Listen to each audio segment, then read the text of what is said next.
નામ તમારું? મારું નામ બહાદુરભાઈ વાદી બહાદુરભાઈ જયસિંહ. કેને ગામના? હમુ જિલ્લો દાહોદ, ઝાલોદ તાલુકો અને ગામ ઠેરકા માળફળિયું. એ ખાનો વિવાદ થાય છે, શું થાય છે? આ વિવાદ એમ થયો, અમારી 200 થી 300 વર્ષા પહેલી અમારા ડોહાબા રહેતા હતા અહીંયા, અને અમારા મરણ થાય તો અમારામાં મરણ થાય એટલે અમુ બાળીએ નહીં, અમુ સીધા ઘોર ખોદી અને અમણ દફન વિધિ કરીએ. દફન વિધિ કર્યા બાદ પછી અમુ કાયટું કરીએ, પછી અમુ બોરના બીટા નાખીએ, અમુ 12 મહિને 100 મહિને બકરો બી મારીએ અમુ, પછી તી વિધિ કરીએ, પછી અમુ વાર તહેવારમાં બૂન બેટીઓ આવે રક્ષાબંધન લઈને તી બી એનાની ખત્રી કરીને સેવા પૂજા કરીએ. અમુ કોઈકને લગ્ન પ્રસંગ થાય, સોરાની થાય, સોરીનું થાય તો અમુ હળદર મૂઠ સીપટી નાખવા આવીએ, અમારું ટીપકું નાખવાનું દાહાવાળા કરતા આવ્યા, નમૂન શીખાડતા આવ્યા. તે રીતનું અમુ આ કરતેલા અહીં કરતા હતા આ જગા ઉપર. હવે 200 થી લગભગ ઓછી 150 સમાધિ અહીં હોય. મારી જાણકારીમાં મારી 50 વર્ષની ઉંમર છે, તો મારી જાણકારીમાં મારા મોટાબા પછી મારા પપ્પા બી શાંત થઈ ગયેલા છે. એવા બધા જૂની સમાધિ છે. બીજા દાહોદથી લાવીને આ જગા ઉપર દફન વિધિ કરેલી છે. પછી ગરાડુથી લાવીને અહીંથી 15-20 કિલોમીટર સિટીના લોકો બધા અલગ અલગ ફળિયા ડોહા બધા અલગ અલગ થઈ ગયા હતા. અલગ અલગ પેલા ભેળા રહેતા હતા, ટાપરી માંડીને અને આ ખાખરાના પાનના નાખીને ટાપરી બનાવીને રહેતા હતા. તે સમકમાં રહેતા હતા ડોહા બધા. ફલાણું થયું એટલે તે બધા આ લાવીને 100 થી 150 સમાધિ અમારી અહીં હતી. અને અમુક ડોહા જૂના વતાડલું તે જ રીતે અમારું એક બે મર્યો, કાકો મર્યો, બાબો મર્યો, કે ભાઈ મર્યો, કે ભત્રીજો મર્યો. અમારે આ શમશાનની કરલી અમારી અને અમારા ડોહાની કરતા આવ્યા અને કરી ગયા. એમાં શનિવારના રોજ 4 તારીખે બીજા ઘેર હતા, બીજા ધંધા પાણીએ જાયેલા હતા. શનિવારે 4 તારીખે સાંજે 7-7:30 વાગ્યાના ટાઈમમાં આ સાઈડમાં ઈ લોકોની અમારી જમીન ખેડી તી લોકોનો જ ભાગ આવી ગયો છે અહીં માંડીને આ સાઈડમાં.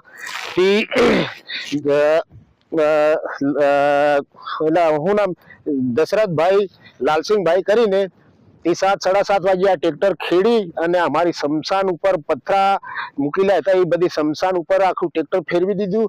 આ બધું ખેદન મેદન કરી નાખ્યું છે.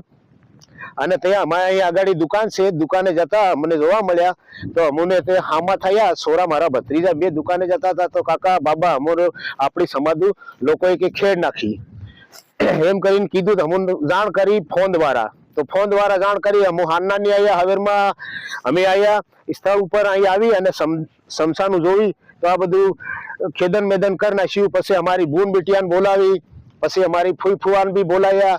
પછી અમારા ગામના સરપંચ પાસે બી ગયા વાત કરવા. કાકા કે દાદા અમારું એવું નુકસાન કર્યું હોય, અમે નુકસાન કર્યું હોય તો તમે આવીને 2 મિનિટ ખાલી જોઈ લો. સરપંચને ત્યાં બી ગયા, પછી ડિપ્યુટી સરપંચ પાસે બી ગયા, પછી કોઈ ગ્રામ પંચાયતમાં અમારે કોઈ 2 જણા છે તેમને બી અમે જાણ કરી.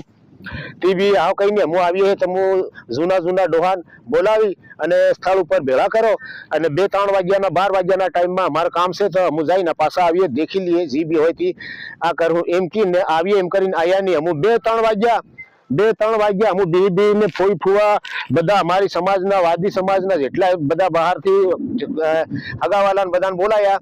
તો અમે રસ્તો દેખીને થાકી ગયા. તો અમારે ફૂઈ ફુવાએ અમારી હગા હોય એમ કીધું કે તમારા ગામમાં સરપંચ નથી આવ્યો, પછી તમારા કોઈ વડીલ નથી આવ્યા તો તમારે શું કરવાનું? એમ કરીને અમે એમ પૂછ્યું. અમારે ફૂઈ ફુવા બોન બની બેટાએ એને પૂછ્યું. અમે કીધું અમે સરકારમાં કરવાના, અમારું આ નુકસાન કર્યું તો અમારે સરકારમાં જ કરવું છે. અમારો ખત્રી છે, અમારા ખત્રીને અમુ પૈસા વાળા નહીં મળે, અમુ માલદાર નહીં મળે. અમારી પાસે જૂના બાઠા બે બાઠા મેલી અને સમાધિ બનાવેલી છે અમારા ડોહાની. તો અમારા ડોહાને એમ કરીને ધોળો પથ્થરો મેલીને બાપ બેટા અમે મરી જાય, કોઈ બી મરી જાય તેમ કરી શીખાડી ગયા અમને કે આ પથરાવાળી આ મોટાબાની છે, પછી આ કાકાની છે, આ બાબાની છે.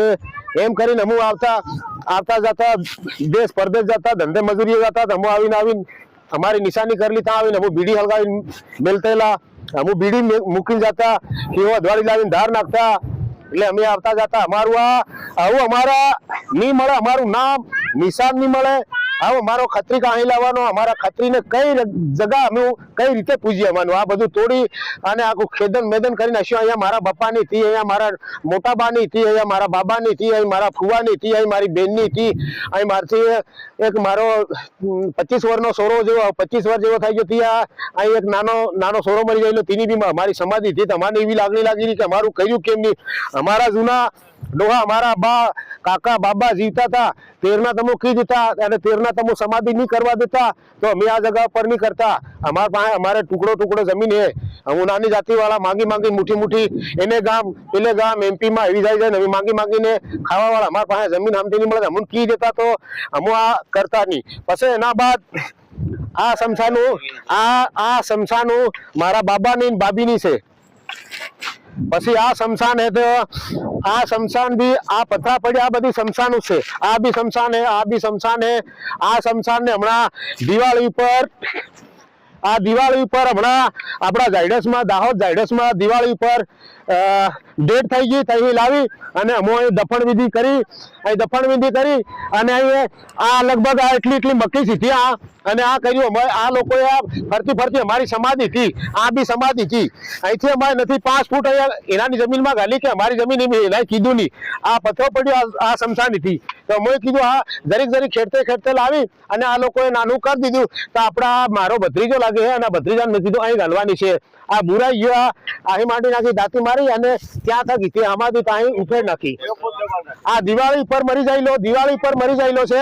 પણ હમણાં હોળીના આંબલીના એકદમ આડો હતો, આંબલીનો એકદમ આડો હતો ને તારે અમે આ પાકી સમાધિ કરી, એમાં બી 50-60 હજાર રૂપિયા ખર્ચો કરી, બકરો મારી અને કાંટા કાઢીના રૂપિયા અમે આ પ્લાસ્ટર કરી. નવી સમાધિ હતી. તારે તમે આવી આ સમાધિ બનાવી. વડીલો મારા ગામનો સરપંચનો મોટા કાકા બાબા દાદા આ સમાધિ અમે બનાવવા આવ્યા. તારે તમે એમ કહેતા કે છોરો તમારે આ સમાધિ નથી બનાવવાની, તમારે બનાવવું હોય તો અહીં બનાવી દો. અમે ખાલી આ પથ્થરો પડ્યો આ સમાધિ છે અને આ બનાવી દઈએ. અમારે થોડીક અલગ બનાવી છે તો અલગ બનાવી. તો તમે આવીને કહેતા તો બી તમે આવીને કહેતા કે આ નથી કરો છોરો, તમે અહીં કરતા, તો અમે તે રીતનું કરતા.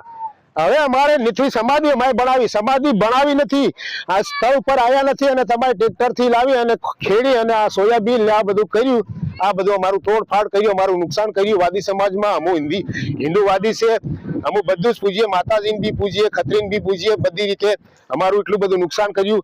અમારે બધાને બધી જગ્યા પર અરજી આલી છે. તો મારી એટલી વિનંતી છે DSP સાહેબ, કલેક્ટર સાહેબ અને DSP સાહેબને બધાને ગાંધીનગર બી અરજી આલી છે, મામલેદારમાં બી અરજી આલી છે. બધા સાહેબને એમ કહેવાનું મારું કે અમારો આજે 11-10 તારીખ થઈ ગઈ ત્યાં સુધી કોઈ નિરાકરણ કેમ નથી આવતો? અમારો કંઈક જજમેન્ટ કર્યો સરકારને, પોલીસ વાળાને કહીએ કે પોલીસ વાળા પાસે અમે ગયા તો પોલીસ વાળા મને શું કે અમને કે કાકા તો એના નકલમાં બોલે તો તમે હોય તો સર્વાઈ કરાવો, તમે એક કામ કરો માપણી લાવો.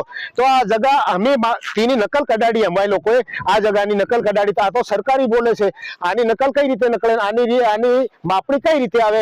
એમ કે અમારે કેના પાસે જવાનું. પછી અમે ગયા પાછા જઈને પાછી અરજી અમારે આપી છે.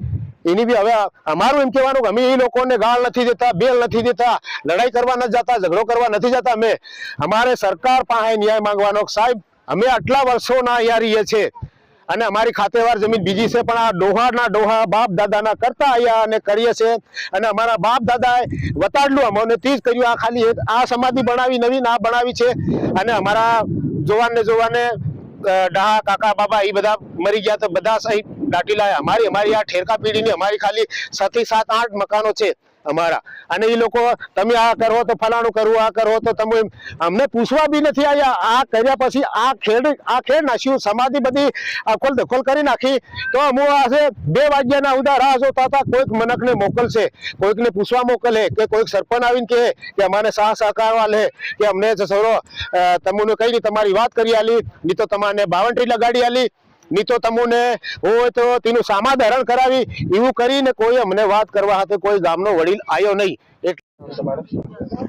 લીલેશભાઈ અમરસિંહ, જાતેવાદી, ઠેરકા ગામના રહેવાસી છે, જાલોદ તાલુકો, જિલ્લો દાહોદ. હવે અમારે તો કેવું કઈ નથી. આ જમીનની અંદર અમે ઊભા છે. આ જમીન સરકારી છે, ગૌ શરણે પડતર જમીન. અને મારા બાપ દાદા કઈ 200-300 વર્ષથી આગળથી જે પરંપરા કરતા અહીંયા એ અમે બી કરીએ પરંપરા. હવે અમારા બાપ દાદા આગળથી સમાધિ બનાવતા આવ્યા અને આદિવાસીની અંદર સમાધિ બાળે તો અમે અમારા બાપ દાદા સમાધિ આગળથી કરતા આવ્યા તો અમે સમાધિ બનાવી અમને. અને આ સરકારી જમીનની અંદર અમારી સમાધિ લગભગ 200 થી 150 સમાધિ હતી અહીંયા. અમે બહાર હતા, કોઈક બહાર ધંધા માટે માંગી ખાવા સારું મજૂરી કરવા નીકળી જઈએ તો શનિવારે સાંજે 4 તારીખે મારો ભત્રીજો અહીંયા આવ્યો, અહીંથી ઝાલોદ જતો હતો તો ઝાલોદથી પાછો રિટર્ન ફરી ગયો. મારો ભત્રીજોએ કીધું કે કાકા કે સમાધિ આપણે ખેડી નાખી છે વર્ષો પુરાણી 150-200 વર્ષ પહેલાની. આ જગ્યા આ શનિવારે સાંજે 4 તારીખે જમીન સમાધિ અમારી ખેડી નાખી તો મરેલા માણસ ઉપર પહેલેથી માણસ મરી ગયેલો મેં ગતિ કરી નાખેલી એમની સમાધિ બનાવી દીધી. મરેલા માણસ ઉપર ટ્રેક્ટર ઉપર ચડાવ્યું. એ જમીન ખેડવા વાળો હે દશરથભાઈ, પછી ભરતભાઈ, પછી રમણભાઈ. અને એવી લોકોને ખબર નહીં પડી કે ભાઈ આ ટ્રેક્ટર અમે સમાધિ ઉપર ચડાવે, સમાધિ ખેડે, સરકારી જમીન હે, એમની જમીન હે સાઈડમાં હે તો આ સમાધિ મરેલા માણસ ઉપર ટ્રેક્ટર ઉપર ચડાવ્યું. આ લોકોને સરકાર તરફથી શું સજા મળવી જોઈએ? ટ્રેક્ટર વાળાને બી પછી આ 3 જમીન ખેડી આ લોકોને બી એમને સરકાર તરફથી આપણે વિનંતી માંગીએ કે આવીને આ લોકોની જમીનની આ સમાધિ ખેડી મરેલા માણસ ઉપર ટ્રેક્ટર ઉપર ચડાવ્યું તો આ લોકોને શું સજા મળવી જોઈએ? એમને ટ્રેક્ટર જપ્ત થવું જોઈએ સરકાર તરફથી, એમને કડીથી કડી સજા મળવી જોઈએ. અમારે એટલી વિનંતી છે.